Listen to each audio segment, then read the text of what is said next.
بسم الله الرحمن الرحيم. الحمد لله رب العالمين، والصلاة والسلام على رسوله الأمين. أيها الأحبة، ورد عن النبي صلى الله عليه وسلم أنه قال: إن العبد ليحرم الرزق بالذنب يصيبه.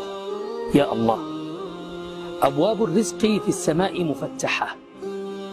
تجد أن الله جل وعلا يرزقك العافية من باب، وباب يرزقك فيه الرزق، وباب يرزقك فيه المال، يرزقك فيه الصحة، يرزقك فيه الهداية، يرزقك فيه بر الأولاد، بر البنات، بر الأبناء، يرزقك فيه صلة الأرحام. باب يرزقك فيه التوبة، باب يرزقك فيه الهداية، باب يرزقك فيه البركة، وهلم جراء. فتصيب الذنب الواحد، ذنب أنت تراه صغيرا جدا، ولكن هذا الذنب أغلق عليك هذا الباب الآن، وتصيب ذنبا آخرا فيغلق عليك بابا آخرا، وهلم جراء.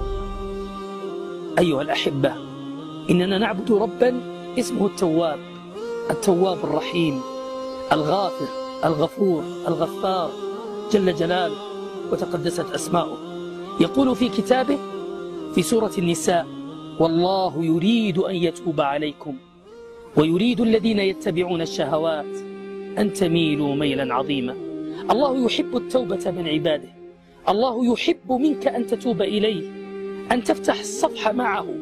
كل أبواب الجنة مغلقة طول العام إلا بابا واحدا لا يمكن أن يغلق، إنه أوسع الأبواب وأجمل الأبواب وأعظم الأبواب، باب التوبة إليه جل جلاله وتقدست أسماؤه.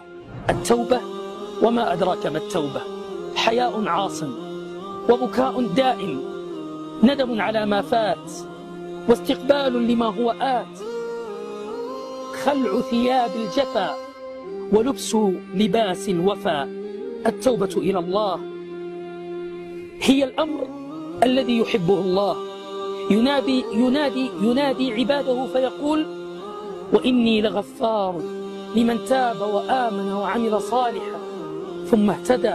يا الله، في سورة النساء يفتح بابا للرجاء عظيم لك ولك ولي وللناس أجمعين، لكل من يسمع هذا المقطع الصغير. أقول له: يقول الله: ومن يعمل سوءا أو يظلم نفسه ثم يستغفر الله يجد الله غفورا رحيما.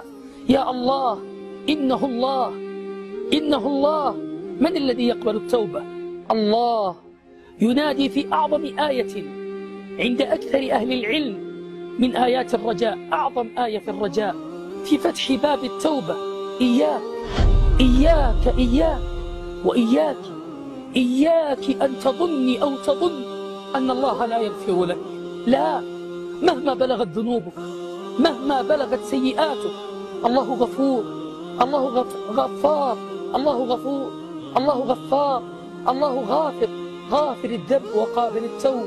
يقول جل وعلا ويناديك: يا عبدا مملوكا لله جل جلاله. يناديك الله فيقول: قل يا عبادي الذين أسرفوا على أنفسهم لا تقنطوا من رحمة الله إن الله يغفر الذنوب جميعا إنه هو الغفور الرحيم. ثم يقول لك، لي ولك وللناس أجمعين: وأنيبوا إلى ربكم وأسلموا له، وأنيبوا إلى ربكم وأسلموا له. ارجع، افتح صفحة جديدة. لا تظن أنك إذا تبت أنك لا ترجع إلى المعاصي أبدا. تب وستخطئ، ثم ارجع وتب وستخطئ، ثم ارجع وتب وستخطئ. إن الجنة للأوابين، والأواب هو الذي كلما أخطأ رجع وتاب وأناب. يقول الله جل وعلا: وأزلفت الجنة للمتقين غير بعيد. هذا ما توعدون لكل أواب حفيظ، من خشي الرحمن بالغيب وجاء بقلب منيب. في النهاية أقول: يا هذا، يا من عدا ثم اعتدى ثم اقترف ثم انتهى ثم ارعوى ثم انصرف. أبشر أبشر بقول الله في تنزيله إن ينتهوا يغفر لهم ما قد سلف. اللهم اغفر لنا أجمعين وتب علينا يا رب العالمين وارحمنا برحمتك. اللهم من يرى هذا المقطع ومن ساهم فيه ومن أعان على نشره، اللهم فاغفر له ذنوبه كبيرها وصغيرها، جلها ودقها، عظيمها ودقيقها يا رب العالمين.